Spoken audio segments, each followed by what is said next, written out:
So here we go, back around, round robin, back to corporation, along with bank, along with government.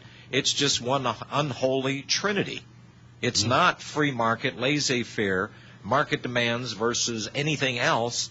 It's what we can do to control the product and the commodity available to the public to keep the prices artificially high. I mean, there's no reason on this earth that gasoline should be $2.50 a gallon right now. Where you get it at $2.50? What is it up to out there in Scottsdale? $3. $3? Yeah, $2.99. Well, wait for the kabuki change. Maybe it'll drop a few cents. Thanks. People forget. I mean, 2 years ago, we had motorists following tanker trucks around Phoenix to see where they were going to stop. The one that came up missing here in Central Texas, it's not buried in my backyard. That's a false rumor. Thanks for your call, Dave. I appreciate it. Carl in Texas. Hello, Carl. Hello. Hi. Are you there? We're here. Okay. Hey, guys. My question is for the three of you. It is, we know that commodities are going higher and real estate's going south. Well, I unloaded the real estate, and my question is, I'm sure I'll know when the right time to get back in is, but how far is the lag time in inflation in real estate going to be behind commodities? 6 months, a year? The market correction. Oh, here you go, Bob. Here's a loaded one for you. Well, as far as I can see, real estate will not come anywhere near bottoming out until 2013. And then you're going to have a period of adjustment for a bottom. Could be anywhere between 3 years and 23 years. And so I don't see anything attractive about any kind of real estate, all of which is going to go down in value between now and 2013's end. So that's the way I see that. I think commodities will hold their own. I think they've had a big run off the bottom. And I'm looking for a normal correction, nothing serious, but a normal correction sometime this month. And then I think it will continue to proceed upward. Most people don't go into the commodity markets, and the reason why is it's very, very dangerous. And so that's why I tell people, if you want to participate on the long side of the market, the safety side, the wealth preservation place, then you buy gold and silver.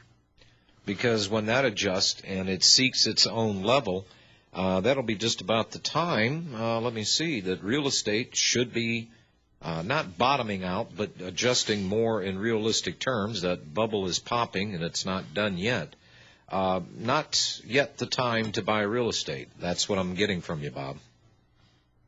I certainly would. Not in the United States, anyway. I mean, if you want to buy real estate in Germany where prices never went up, that might be a consideration. Why would the prices in Germany not have gone up?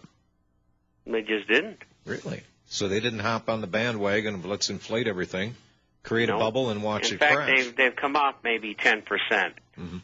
But, you have to look for situations like that.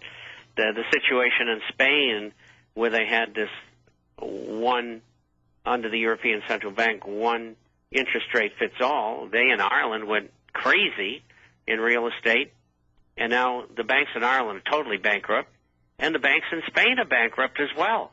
They're just hiding it all. Could the East Germany, once Germany was reunited and the wall came down, the wonderful communist, it was like two different worlds, night and day. You had the western part of Germany that was following more of a market economy, while the East was delved in communism. Could it be that the expansion and the upgrade to East Germany is going on? Could that have something to do with the more stable real estate prices? I really don't know, but I do know that Eastern Germany has never really recovered. Mm-hmm. And I think it's a mindset. They get used to communism, and they just want to kind of roll around and not work. and unemployment has ranged from 15 to 25% ever since the wall came down. Well, it's no secret, Bob. And that's what major subsidies. Yeah. East Germans would prefer going back to the communist rule than pro-market capitalism. Why? Well, I think that's generally true because the people who didn't want to continue to experience that sold what they had and left Eastern Germany and went to Western Germany. With no tools to plug into that Western-style economy. Well, I think most of the people who ventured to Western Germany were very anxious to build a new life for themselves, and if they didn't have a profession, they got one. And I think it's worked out pretty good. All right. Carl, is there anything else, sir? That's it. Y'all took care of that very well. All right. Appreciate you. Thank you. Robbie, before we take this break, I want you to do a recap of the Robert Chapman special on this Tuesday, and you've got pesos. Yeah, 5 peso Uruguay's, the largest quarter-ounce gold coin ever produced. Contains 0.2501 ounces of pure gold. $285 if you order 20 or more for $5,700. You will receive a free subscription to the International Forecaster or an extension and a fine ceramic mug. And you can call and leave your name because they're very limited. We can only do 5 packages at 1-800-691-7898. And once they're gone, they are gone. Okay, and the 20 coins, you've got these in sets of 20 coins? Yep. And what is the cost on that?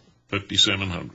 $5,700. Okay, is there any you got the super basket block mega thing of silver available? Monster boxes are available, $2.50 over spot. All right, so you people looking, and if you've got gold out there and you want to augment that with a little bit of silver, which historically has had a good rate of return, people that want to get into that as well, call Robbie Noel at 800-691-7898. But I can only sell a monster box. If they want anything smaller, they'll have to get Andrew Jackson's. Well, hey, there's nothing wrong with our Andy Jackson. There you go. Okay. All right. And you sell those in rolls of 20, right? I mean, that is absolutely correct. And if you go to the website and you click on, at the top right, you're laughing, the Republic Silver Trading, click that on. That'll take you right to republictradinggroup.net, and there are the coins, the Andy Jackson coins, and here's a little blurb on this, folks. I mean, Jackson was an anti-banker. I mean, this guy absolutely wanted no centralized banking whatsoever. And the powers that be, well, you saw you're seeing every day where we're at right now. And it is a doggone shame, but it is what it is, and we've got to survive this thing. It is the Jackson anti-banker coin. It's the product type. It's a medallion. It's uncirculated, proof-like, 0.999 silver, 2,000-year mint on this deal. And Andrew Jackson was the anti-central banker. He fought the creation of the central bank throughout his political career. This medallion is a reminder to all of us of his legacy and to encourage us to follow in his footsteps in ending the role of modern-day central banks, the Fed Reserve. And what Andy said, and I like this, he said, the bold effort the present bank has made to control the government are but premonitions of the fate that await the American people should they be deluded into the perpetuation, I'll get that out, of this institution of the establishment of anything like it. And, of course, to Congress, he gave that little message. He closed the second federal bank that was established in 1816. So you can go and take a look at this. Go to republicbroadcasting.org or go to jacksonsilver.com. Take a look at that coin. It is a beautiful coin. And those are in rolls of 20 for $410.80. So it's less than $20 a coin. And, folks, these are also part of the COS, the accredited program. There's more than 30,000 business owners that are offering products and services right now that are trading in these fine things. And we'll have Rob Gray up in the future to tell you a little bit more about that. And I just wanted to say here, KTAE, local news break, is reporting Mayor of Temple is in Spain talking about the Trans-Texas Corridor, saying we will have the high-speed rail. Announcement is coming in October. Well, hats off to the Mayor of Temple.